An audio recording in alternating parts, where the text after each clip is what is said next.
جو کچھ کرتے ہیں اللہ کرتے ہیں. زمین کا ایک پتا بھی اللہ کی مرضی کے بغیر نہیں ہل سکتا.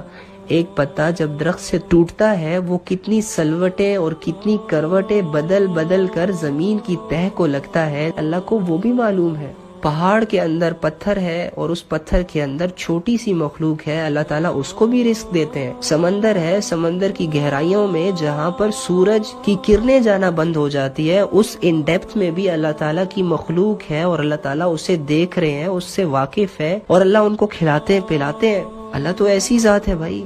تمہارے دلوں میں کیا چل رہا ہے، تمہاری سوچ میں کیا چل رہا ہے، تم نے آج کیا کیا، تم بھول گئے لیکن اللہ نہیں بھولتا. اللہ کو دل کے حالات پتہ ہے، تمہارے ایک ایک بات کا، تمہارے ایک ایک سوچ کا، تمہاری ایک ایک خیالات کا، کنورسیشن کا، موبائل میں لکھے گئے میسیجز کا، لوگوں کی پوسٹوں پہ کیے گئے کمنٹس کا، لوگوں سے ان باکس میں وہ میسیجز جو تم لوگ اپنے بھائیوں سے، بہنوں سے، ماؤں سے چھپاتے ہو. یقین کرو اللہ تو وہ بھی جانتا ہے. وہ کالز پہ باتیں کرنا جو چھت پہ چاہ کر تنہائی میں کی جاتی ہیں، اللہ وہ بھی جانتا ہے. ہم لوگوں نے پتہ نہیں کیا سمجھا ہوا ہے. یقین کرو اللہ تو اللہ ہے بھائی.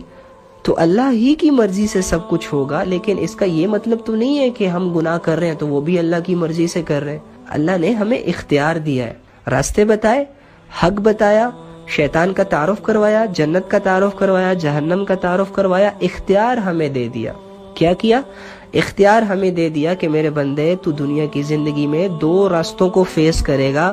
ایک راستہ تمہیں جہنم کی طرف لے کے جائے گا، ایک راستہ تمہیں جنت میری رضا کی طرف لے کے آئے گا. تو میرے بندے میں تمہیں صرف اتنا اختیار دیتا ہوں کہ تو اپنی مرضی سے جہاں چاہے جائے، جہاں چاہے جائے.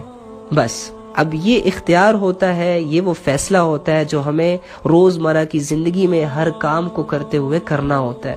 نماز کا وقت ہے لیکن میں یہاں پر مجھے ٹیسٹ بھی ملا ہے، میں نے اسائنمنٹ بھی لکھنی ہے. اب ڈیسائیڈ تم نے کرنا ہے میرے بندے، تو اسائنمنٹ میں ہی لگا رہے یا نماز پڑھے. زنا بھی ہے، نکاح بھی ہے، مرضی تیری ہے. تو زنا کی طرف جاتا ہے، نکاح کی طرف جاتا ہے. ہاں یہ جو فیصلہ کرنے کی جو صلاحیت ہے یہ اللہ تعالیٰ نے ہمیں دی ہے. باقی میرے بندے تیری چاہت کے مطابق کچھ بھی نہیں ہوگا. اگر تو یہ چاہتا ہے کہ میں ساری عمر زندہ رہوں، نہیں رہ سکتا. ساری عمر بیمار نہ ہوں، کبھی بھی نہیں ہوگا. ساری عمر تجھے ویسے حالات ملے جیسے کہ تو چاہتا ہے، کبھی نہیں ہوگا. بس تو نے فیصلہ کرنا ہے. دو رستوں کی رہنمائی تو نے اپنی کرنی ہے کہ تو نے کس رستے پہ اپنے جسم کو ڈالنا ہے.